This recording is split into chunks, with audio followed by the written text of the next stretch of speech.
નમસ્કાર વાલા વિદ્યાર્થી મિત્રો, કેપી કોચિંગમાં આપ સૌનું હાર્દિક સ્વાગત છે। વિદ્યાર્થી મિત્રો, આપણે જોઈ રહ્યા છીએ ધોરણ 5 વિષય કેકારવ, તેનો પાઠ 2 વરસાદ ને 5 પેપર। આગળના વિડીયોમાં આપણે 1 થી 4 પ્રશ્નોનું સોલ્યુશન તો જોયેલું। આજના વિડીયોમાં આપણે જોઈશું પ્રશ્ન 5। ઉદાહરણ મુજબ આપેલા શબ્દોનો ઉપયોગ કરીને વાક્યો બનાવો। તો પહેલો શબ્દ છે ખરેખર, ચાલવું અને કૂદવું। તો આપણે વાક્ય બનાવેલું છે, ધબ ધબ અવાજ થતાં મન થયું કે રચના ચાલે છે, ખરેખર તો તે દોરડા કૂદતી હતી। 2 જવાબ છે વાક્ય તેનું, હું દુકાને 50 રૂપિયા લઈને દડો લેવા ગયો, ખરેખર તેનો ભાવ 52 રૂપિયા હતો। 3 તેનું વાક્ય બનશે તો કે રાધા પોતાના ઘરે આવવા માટે મીરાને ભલે ને બોલાવે।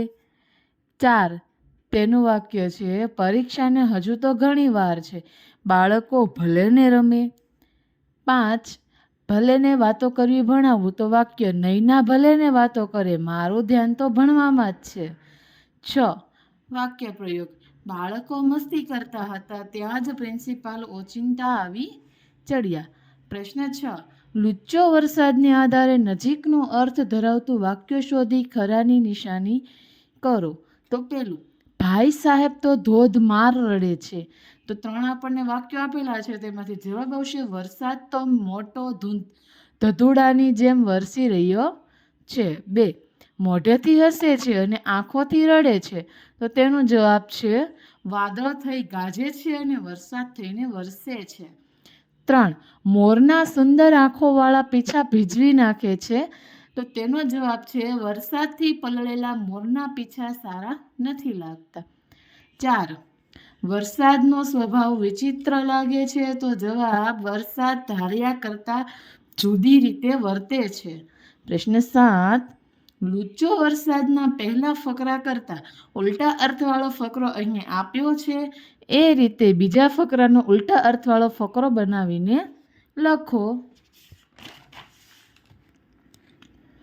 તો જોઈએ, આપણે ફકરો લખેલો છે, ગઈકાલે બપોરે હું તેની સાથે રમી શક્યો નહીં, એટલે જતી વખતે મેં એને કહ્યું કે આવતીકાલે મારે નિશાળે જવાનું નથી, માટે તું સવારે બપોરે અને સાંજે આવે તો આપણે ખૂબ રમીએ।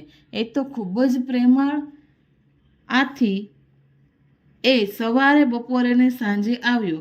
મારે નિશાળે તો જવાનું જ હતું, એટલે બહાના કાઢવાની પણ જરૂર ન હતી। એ તો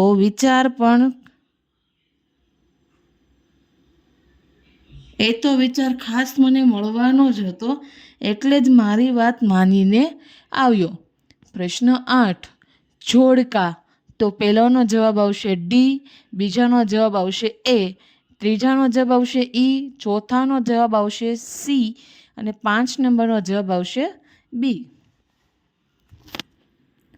9 લુચ્ચો વરસાદમાં વરસાદ કુલ 6 લુચ્ચાઈ કરે છે, તે શોધી કાઢો અને ઉદાહરણ પ્રમાણે પજવણી છે કે છેતરામણી તે નક્કી કરીને લખો। તો અહીં આપણને પહેલા 2 વાક્યો તો આપી દીધા છે, તો ત્રીજું વાક્ય જુઓ, પોતે પહેલો પડે છે અને પછી મને પણ સાથે પાડે છે, તો કે પજવણી છે આ। 4 કોઈ દાહડો બહાર જતી વખતે જો હું સાથે છત્રી લેતા ભૂલી ગયો હોઉં તો એ જરૂર આવતો, આ છે છેતરામણી આવશે આમાં। 5 મોર એની તરફ જોઈ જોઈને આખો દાહડો બોલાવે પણ એ જ ના આવે, તો આ છે પજવણી। 6 ઓચિંતા આવીને મોરના સુંદર આંખોવાળા પીછા ભીંજવી નાખે અને તેની શોભા બગાડી નાખે, આ પણ પજવણી છે। વાક્ય, વરસાદની મમ્મીને ફરિયાદ કરવા જાઓ, તમારો મેઘ પર્જન્ય વરસાદીઓ તો મને બહુ હેરાન કરે છે, એમ કહી સંવાદ કરો। તો જો, તમારો મેઘ અમને બહુ હેરાન કરે છે અને જ્યારે તેને બપોરે રમવા માટે બોલાવીએ ત્યારે તે રમવા નથી આવતો, જ્યારે અમારે સવારે શાળાએ જવાનું હોય ત્યારે અમારી સાથે રમવા માટે કહે છે અને અમે ન રમીએ તો અમને ભીંજવી દે છે, તે બહુ લુચ્ચો છે. અને ઉનાળામાં બોલાવીએ તો ક્યારેક જ આવે છે. થેન્ક યુ વિદ્યાર્થી મિત્રો.